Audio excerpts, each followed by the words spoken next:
Hi, welcome to another episode of Vietnam series. Here you can see it is a Sapa's railway station, and from here we are going to move towards Pansipin Mountain, the highest peak of Vietnam and Indochina. Pansipin is highest mountain in Vietnam and entire Indochina peninsula, soaring to 3,147 meter, 10,326 feet, known as Roof of Indochina. It is located in Hong Linh Son Range near Sapa and is famous for its stunning cloud seas, rich by both diversity and spiritual temple complexes. So इथे पॅन्सिपनच्या समिटपर्यंत पोचायला आपल्याला साधारण 5 ते 6 kilometre चालावं लागतं.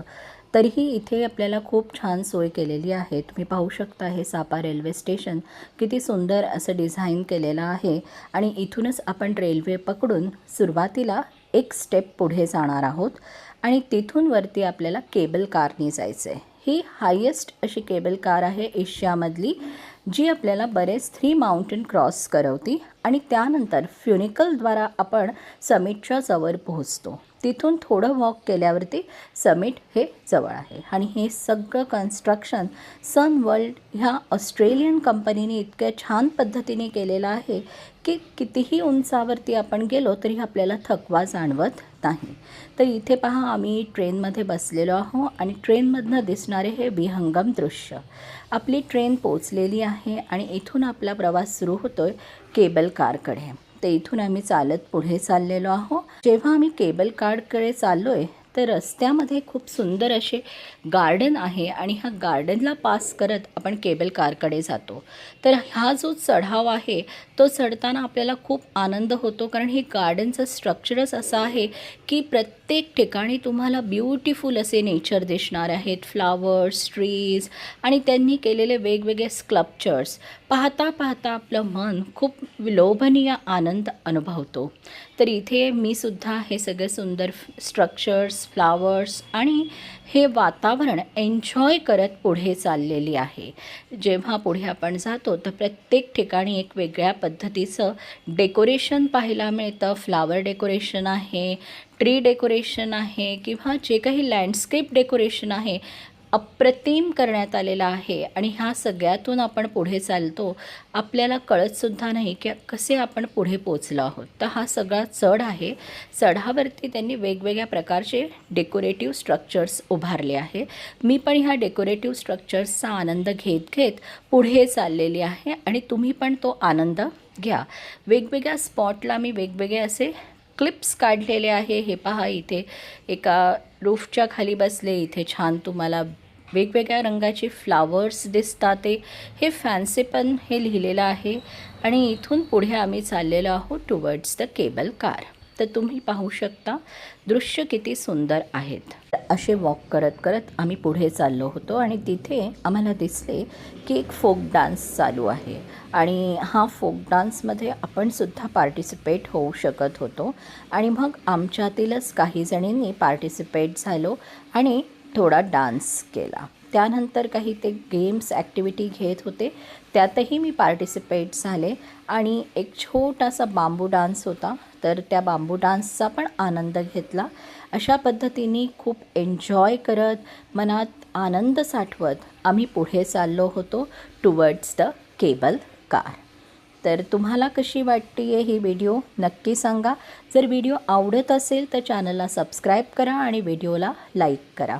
तर ही video थोडीशी लेंदी आहे, कारण इथे आपल्याला पॅन्सिपनच्या समिटपर्यंत पोचता बरंच ट्रॅव्हल करायचं आहे आणि हे ट्रॅव्हल नुसतं साधं सोपं नाही आहे.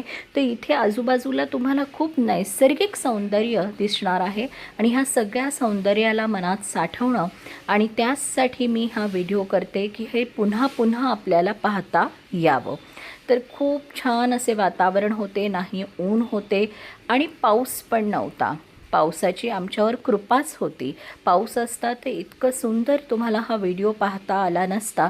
पण त्या दिवशी आम्ही जेव्हा गेलो तेव्हा पाऊस नव्हता. तर हे सनवर्ल्ड जे आहे कंपनी, त्यांनी हे सगळं स्ट्रक्चर उभारलं आहे आणि त्यांचा तुम्हाला इथे लोगो दिसू शकतो आहे. इथे आम्ही बरीच मोठी अशी केबल कारची लाईन आहे, त्या लाईनमध्ये उभो आहोत. हे पहा, सकाळी आम्ही लवकर 8 वाजता निघालो होतो, त्यामुळे जरा आम्हाला सोपं झालं. जितकं तुम्ही उशिरा जाणार तेवढी तुम्हाला गर्दी लागणार आणि तेवढं तुम्ही एन्जॉय कमी करणार. आणि शिवाय इथे दुपारी पावसाची शक्यता असते आणि जर पाऊस सुरू झाला तर मात्र पुढे जाणं अशक्यच असतं. तर असं केबल कारच्या मोठ्या रांगेतून जाता जाता आम्ही बसलो केबल कारमध्ये.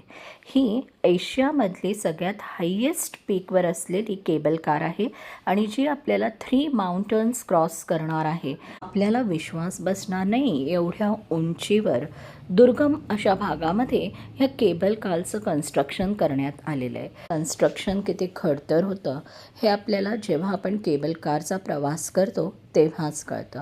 पण अतिशय सुंदर टेक्नॉलॉजीचा वापर करून ही केबल कार बनवली आहे. केबल कारमधनं जात असताना कधी आपण उंच वरती जात असतो तर कधी आपण खाली उतरत असतो. तर असे झिगझॅग होत असताना मनामध्ये खूप आनंद, थोडीशी भीती असे सगळे संमिश्र भाव निर्माण होतात. तर तुम्ही इथे पाहू शकता केबल कारमधनं किती सुंदर असे गावाचे दृश्य दिसत आहे आणि ह्या दृश्यांचा आनंद घेत घेत येणाऱ्या केबल कार्सकडे पाहत आम्ही आनंदात वर चाललो होतो. पण जसजसे आपण वर जातो केबल कारमधनं तसतसं धोक्याचं प्रमाण वाढत जाते आणि जेव्हा आपण 3 माउंटन क्रॉस करून फ्युनिकल ह्या आपल्या 3ऱ्या टप्प्याकडे पोहोचतो तर सगळीकडे इतकं धुकं आहे की विजिबिलिटी खूप कमी झालेली आहे. तर जसं आम्ही केबल कारमधनं उतरूया तर तुम्हाला दिसून येईल की कॅमेऱ्यामध्ये फार विजिबिलिटी कमी आहे, कारण तिथे इतकं प्रचंड धुकं आणि इतके पावसाचे दवबिंदू होते.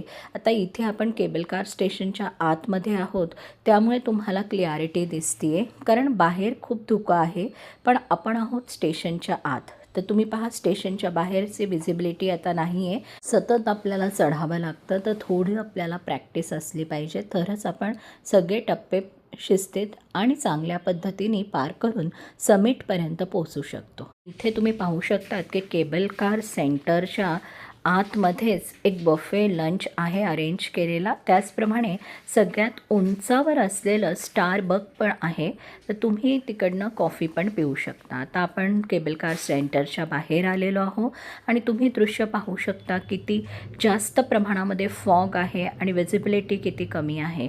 त्याचप्रमाणे इथे प्रचंड गारठा आणि वारे चाललेत, तर तुम्ही तुमच्याबरोबर जर्किन, स्वेटर घेऊन जाणे खूप गरजेचे आहे. कारण केबल कारपर्यंत आपल्याला कोणत्याही प्रकारच्या जर्किनची गरज नव्हती, पण केबल कारमधनं जसे बाहेर येणार तुम्हाला जर्किन मस्ट आहे.